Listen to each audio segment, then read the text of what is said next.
तर मित्रांनो तुमचं परत एकदा स्वागत आहे तुमच्या भाऊच्या चॅनलमध्ये. आत्ता आम्ही जातो एकविरेला, आम्ही सर्व मित्र. तर बघू मग पुढे काय होतं, कसं जायचं वगैरे. तर मित्रांनो तुमचा भाऊ पोचला आहे आई एकविराच्या मंदिरात, म्हणजे बनवलेला. आता जातोय वरती, चढतोय. खूप दम लागतो भावानं, ऊन एक तर एवढं होतं ना, हालत टाईट झालेली वरती चढता चढता.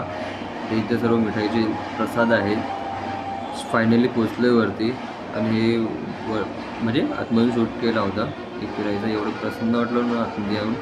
आता चाललो आहे ते केव्स आहेत तिथे, आणि एवढं भारी आरती, काय बोलतात त्याला, चित्रकार होते ना भाई, एवढे दगडांनी बनवलेले वगैरे, एक नंबर म्हणजे. आणि ते आतमध्ये यायला पण एंट्री फीस पण आहे 35 रुपीज. आणि तिथे कॅश, आम्ही गेलो तेव्हा कॅश अलाउड नव्हतं, म्हणून ऑनलाईन केलं होतं. ऑनलाईन त्याचं होतच नाही, तर कॅश घेऊनच नका जाऊ, ऑनलाईनच नाही. आणि वरून एवढं व्ह्यू होतं दिसतं ना, बाप व्ह्यू.